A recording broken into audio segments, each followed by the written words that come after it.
Packing job பற்றி கேட்டிருந்தாங்க. அதனால் நான் அந்த ஜாப் பற்றி சொல்கிறேங்க.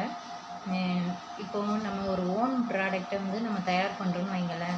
ஃபுட் ஐட்டம் தயார் பண்ணிங்கன்னா அதுக்கு உங்கள் பேரில் ஒரு ஜிஎஸ்டி இருக்கணும், FSSAI அந்த லைசன்ஸ் இருக்கணும். ஊசி போகாத வியாபாரம் சொல்லுவாங்கள்ல, அந்த மாதிரி இப்போ கிளாத் ஐட்டம், அப்புறம் நைட்டி சேல்ஸ் பண்ணலாம். அதுக்கப்புறம் உங்களுக்கு இப்போ தான் சாரீஸ் நிறைய குமிச்சு கிடக்கு, எல்லாருமே சாரீஸ் தான் பண்ணுறாங்க. அதனால் நீங்கள் கொஞ்சம் டிஃப்ரெண்ட்டான ப்ராடக்ட்ஸ் பண்ணுங்கள். ஸ்டேஷ்னரி ஐட்டம்ஸ் பண்ணுங்கள், கிட்ஸுக்கான ட்ரெஸ்ஸஸ் பண்ணுங்கள். அதுக்கப்புறம் எல்லாமே பல்காக வாங்காதீங்க, கொஞ்சமாக வாங்கி வச்சு இன்வெஸ்ட்மெண்ட்டை கொஞ்சமாக போட்டு ஹோல்சேல் கடையில் வந்து வாங்கிட்டு வாங்க, சரிங்களா? ஃபஸ்ட்டு வந்து நீங்கள் காம்போ ஆஃபரில் கொடுக்க பாருங்கள். நிறைய பேர் கிளிப்பு, ஜடமாட்டி அதெல்லாம் செய்ய தெரியும். உள்ளன் ஃப்ளவரில் நல்ல பாசி இதெல்லாம் வச்சு பீட்ஸ் எல்லாம் வச்சு அவங்க அழகாக டிஃப்ரெண்ட்டாக பண்ணுறாங்க. காம்படிட்டர்ஸ் என்னென்ன பண்ணுறாங்கங்கிறத பார்த்துட்டு அதுக்கு தகுந்தபடி ரேட்டை வந்து ஃபிக்ஸ் பண்ணுங்கள். அது மாதிரி ஜிஎஸ்டி இருக்கும். மீஷோவில் வந்து 70 ரூபா இருக்கும். அந்த 70 ரூபா பிளாட்ஃபார்ம் ஃபீஸு. சில இது வந்து ஒவ்வொரு ப்ராடக்ட்டுக்கும் வேறுபடும், சரிங்களா? நீங்கள் வந்து என்ன மாதிரியான ப்ராடக்ட் சேல்ஸ் பண்ணலான்னா, அந்த வைக்கிறோம்ல கலர் கலராக பொட்டு, அது சேல்ஸ் பண்ணலாம்.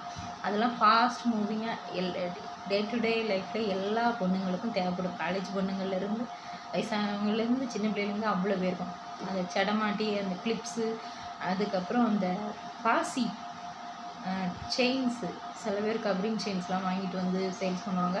அதுவும் இல்லாமல் நிறைய குவாலிட்டியாக உள்ள இதுங்களை வாங்கிட்டு வந்து செய்யலாம்.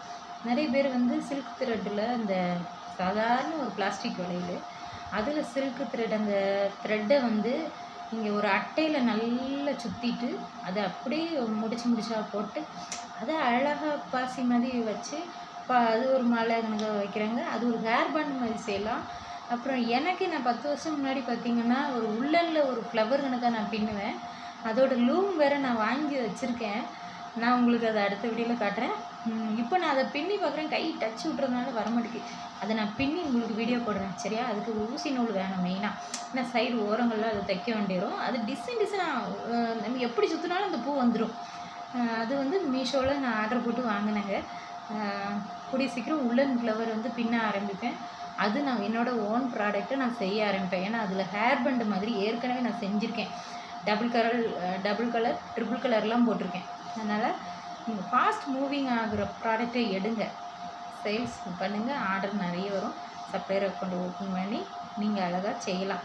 ஜிஎஸ்டி வந்து நிமிஷோட கம்பெனிக்குள்ளே பயன்படுத்திக்கலாம். அடுத்த வீடியோவில் பார்க்கலாம்.